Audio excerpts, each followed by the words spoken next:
Welcome back, dear viewers, and you are still watching The Breakfast Show. As we said earlier, we should talk more about the recent regional developments after Tehran said that the United States should guarantee that Israel and its strikes on Lebanon. And to shed more light on this issue, we are delighted to be joined here in the studio by Dr. Mohamad, Amer, international relations expert. Good morning. Morning. Thank you so much. And before starting our discussion with our dear guest, we are going to watch this report on the recent regional developments. U.S. Vice President J.D. Vance landed on Sunday in Switzerland to help formally launch negotiations with Iranian leaders over curbing Tehran's nuclear program and building out the fragile interim deal to end the war in Iran. The framework was signed last week, and now top U.S. and Iran negotiators are in a 60-day sprint to reach agreement on the technical details that hold massive implications for the world economy and global security.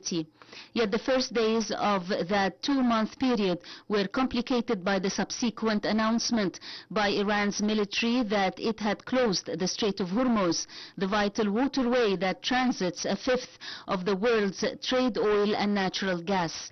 Vance had originally been slated to be on the ground at the Bergenstock resort on Friday. However, his departure from the U.S. was delayed after fighting escalated in Lebanon, and Iranian officials cancelled plans to attend the talks. U.S. Central Command disputed Iran's claim that it had once again shuttered the Strait of Hormuz and said U.S. forces continued to monitor the situation to ensure traffic continues to flow through the waterway. Vance has said that millions of barrels of oil have moved through the strait in recent days. He departed the U.S. just after Iranian state TV said Iran's negotiators had arrived in Switzerland. Tehran's negotiators include Parliamentary Speaker Mohamad Kalibaf and Foreign Minister Abbas Araghchi, along with central bank and oil officials. The U.S. Vice President joins Special Envoy Steve Witkoff and Jared Kushner, President Donald Trump's son-in-law, who have already been on the ground to begin shifting through the technical details of the nuclear talks.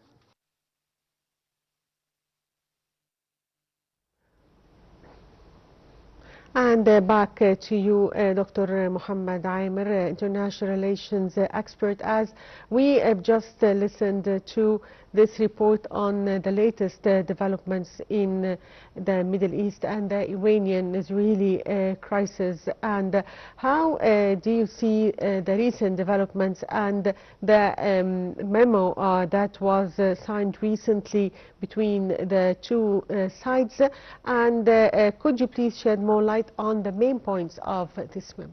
Well, thanks a lot for having me over on the Egyptian television, the great building.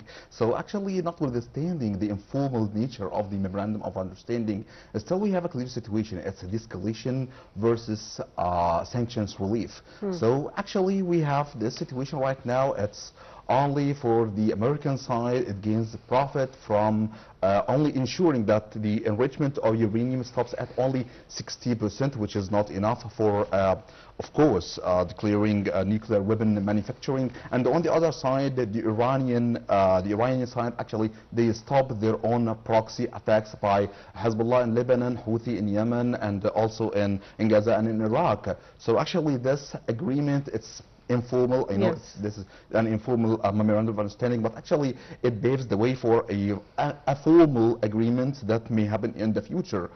This is the nature right now, but we hope in the future this will be translated and interpreted into a better provisionally deal or agreement between the two parties. But actually it happens in a very good time that the security and in the region itself, in the area itself, actually this needs more stability and it needs more commitment by two sides.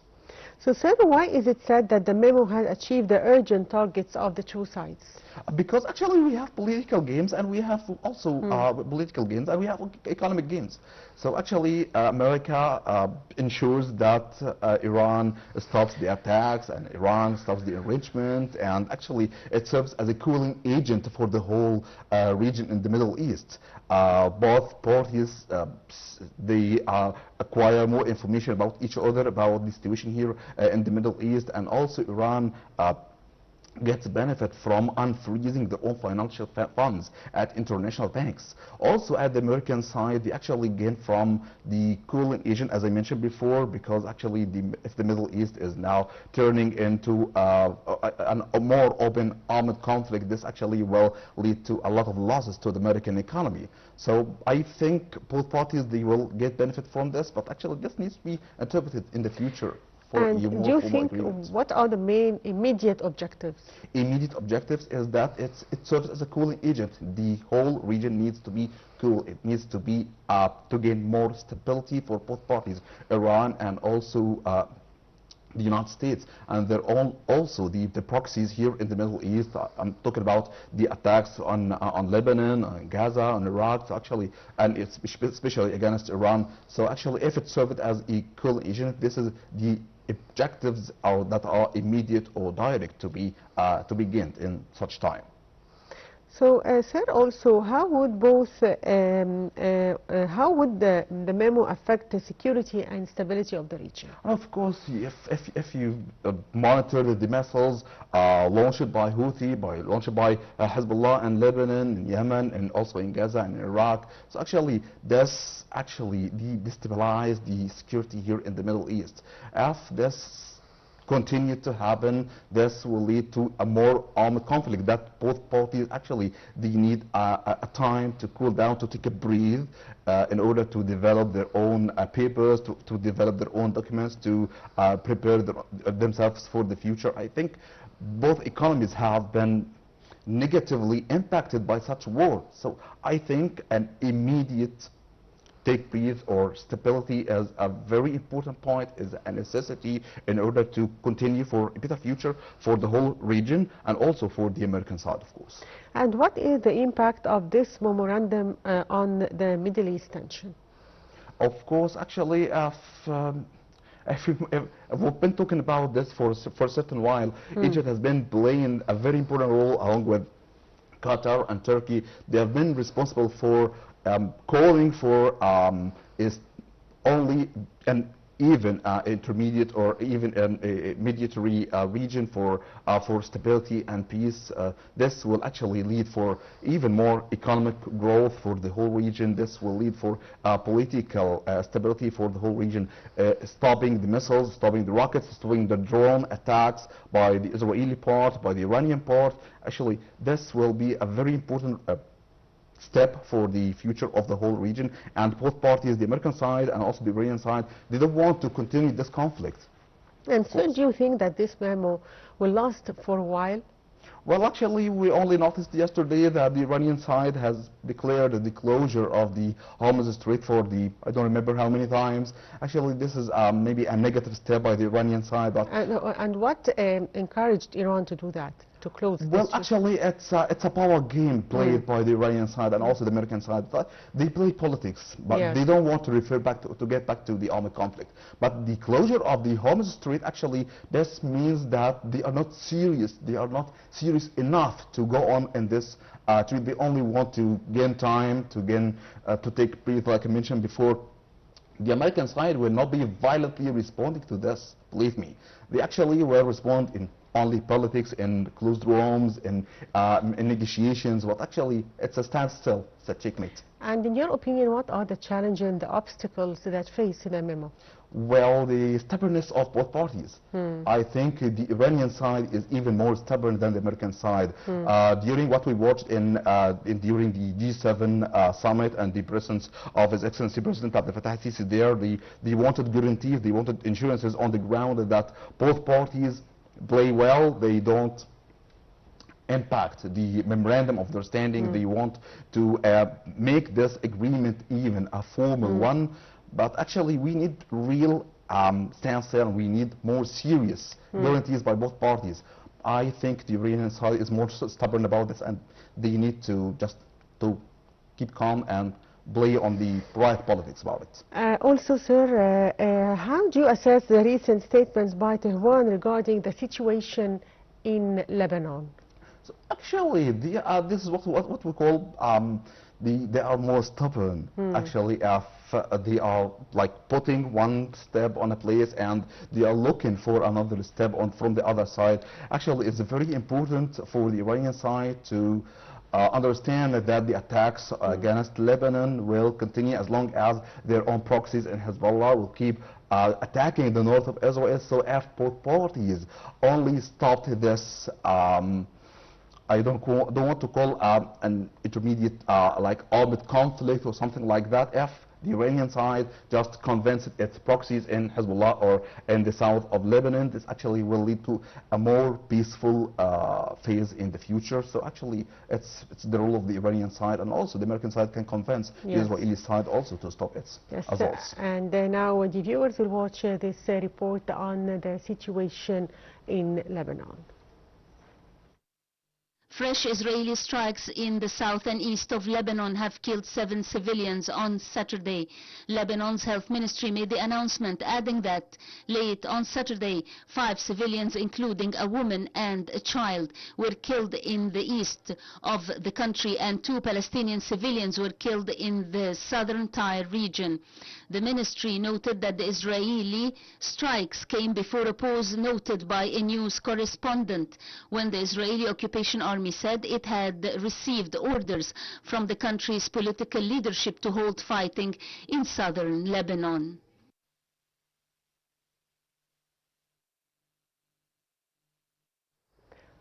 So, sir, as we just heard this report on Lebanon, do you expect the situation to continue in Lebanon, and that Israel will continue bombarding Lebanon in the coming period despite Iranian threats to Israel? Yeah, actually it's a standstill situation. It's more of a chess game.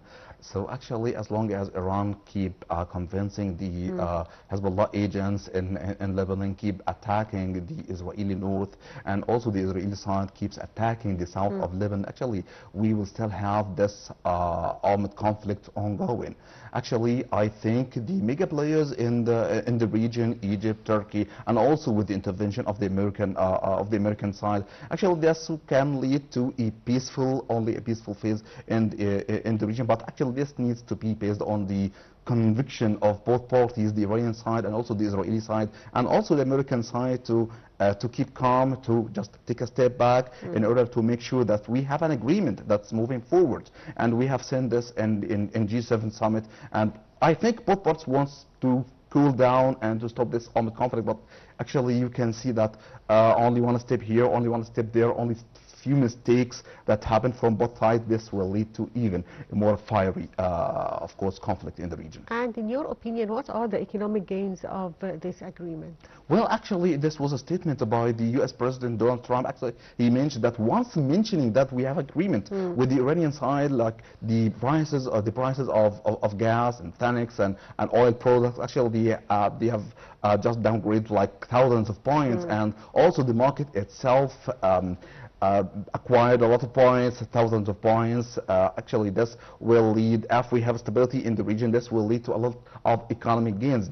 Even the opening of the Hormuz Strait will lead to the flow of economic transitions from one side to another. And also another point that is very important for the Iranian side economically is if they got their own financial funds unfrozen, this will lead to their economic growth, not only growth but even stability for the future and their economy for the street. And we have demonstrations in the Iranian street. This will lead to a lot of economic growth for the Iranian side and also in the Middle East. And you can even see the prices of the exchange rates and the movement of oil products through Hormuz Straits to the whole countries of the Middle East. This actually will be better in the future, but if we only have a long-term agreement.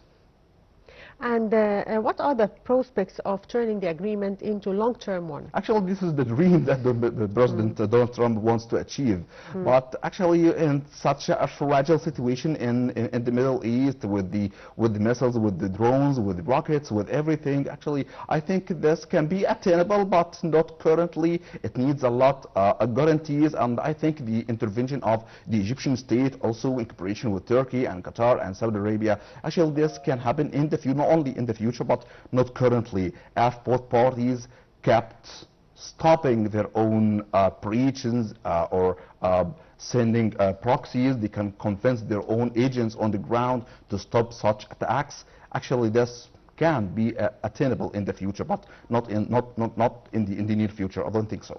I'm not pessimistic about it, but both parties are stubborn. And also, tell us more about the role both regional and international powers can play in supporting the path of de-escalation. Well, we have a tripartite group by Egypt, Turkey, and Qatar, and we have also intervention by Saudi Arabia. We are the mega powers of the Middle East. They control what happens on the Middle East, notwithstanding the tensions that can happen between some countries. But actually, their intervention is very important.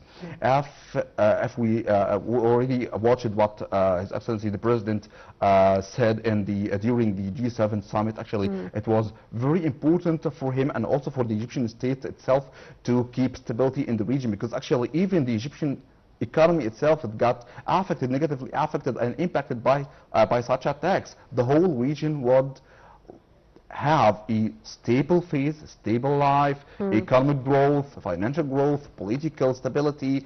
Saudi Arabia, Egypt, Turkey, Qatar, they are the mega powers. They can even have a plan the program. They can sit with the American side. Actually, they did. This happened during the G7 summit. But actually, if this will be interpreted into a long-term agreement, this will be a success for all parties, not only the Middle East, but the whole world. And also, if we talk about the economic relief, the impact of U.S. agreeing to immediately lift its naval blockade on Iranian ports and grant sanctions waivers for Iranian oil exports, do you think that this will come into implementation? Of course, Iran is one of the mega powers producing oil, exporting oil to the whole world, not only to the Middle East. So actually, we have seen this skyrocketing prices and rates of oil products during the war, and even after, even before the war, and also after the stoppage of the conflicts. So if we focused more on the financial gains that Iran itself would gain in the future, if they only be committed to their own words, to be committed to stopping their proxies from attacking other sides of the American side. So actually, I think number one that will gain benefit financially, economically, politically, security-wise, it will be Iran itself. Iran itself, if only they are committed enough to do so. So, sir, also if we talk about the demand to withdraw entirely the forces, the Israeli forces from southern Lebanon, do you think that this can be implemented? Yeah, actually, I don't think so. I think this is unattainable. This is unattainable. Going to be a thorn in negotiations. It will be included in the negotiations, of course, but actually this is more of a standstill situation. It's more of a chess game. I don't think the Israeli part will be ready to do so, to withdraw its forces, as long as you understand the mentality of the Israeli part. So actually, do you think as long as they gain more lands, more parties, more sanctions of land, they don't get back? So I don't think this is a good game by the Israeli part. But actually, if you focus more on the Israeli part, maybe a convention by the American side to not only to withdraw all of its forces, but only to withdraw this, but intermediate phases or intermittent phases, like withdrawing certain forces in a planned schedule or something like that. I think this will cool down the conflict in the region, and this will also cool down the Iranian side, because as long as we have Israeli forces in the south of Lebanon, and as long as those strikes keep going, the Iranian side will continue its conflicts, its attacks. So actually, it's a checkmate situation. It's a very difficult one. So, sir, how the dual blockade and the closure of the Strait of Hormuz directly impacted global energy markets and supply chains? Well, it happened and still happening. Yes. The Iranian side still Closing they are strait. closing a strait for the. I have mentioned this before. This is for the 1,000th time. Actually, you have an agreement. It's not formal. I know it's still informal, but actually, you give your own word to the president, and we have interventions by megapowers in the region, and we had other megapowers all over the world. We had the word of China, of Russia, of other countries, but still they are not convinced enough. I think maybe lifting the sanctions on Iran, maybe not all of them, only a part of it, can convince the Iranian state, the Iranian regime, that stopping what happens in Hormuz Strait would somehow lead to taking breath in the region, but only if you lift sanctions. Not all of them, but only a certain part of it. But this is at the American hands. So, sir, also there is an expected agreement between all parties maybe today. What do you expect them to tackle? Well, I think this is one step on the way to have an agreement that is formal or that is written. A memorandum of understanding would also lead to a better understanding for the future, an agreement in the future with the participation of all megapowers in the region. But if that step is taken, I'm not pessimistic, but I think it can be taken, it can be written only on papers, but in real ground, in real action, real time, I don't think the whole parties will be committed to it. I don't think so. So, sir, also, if we talk about the situation in Lebanon and the escalation of the Israeli side, what are the economic repercussions of this on the Lebanese economy? Well, actually, we are talking about a country that is under bombardment, under airstrikes, under drone strikes, all the time. Still, we have a problem with the economy, the economic status or the situation there in Lebanon. Even before the war, they have a very serious problem with their economy. But during the attacks, during the armed conflict in the region, you can see any economy can be negatively impacted. The price of even the bread, of the consuming products there in Lebanon, they are skyrocketing, raising. Actually, it's a total disaster for the economy in Lebanon. So I think the Iranian side can look at the Lebanese part. They think if they think they are protecting them, if they think they are providing more solution for them, they can stop their attacks, the Israeli part, stop their attacks, and then the Lebanese people will finally find peace. Yes, I'd like to thank you, Dr. Mohamad Amer, international relations expert. Thank you for being with us. Thanks a lot. It was a pleasure. Thank you. And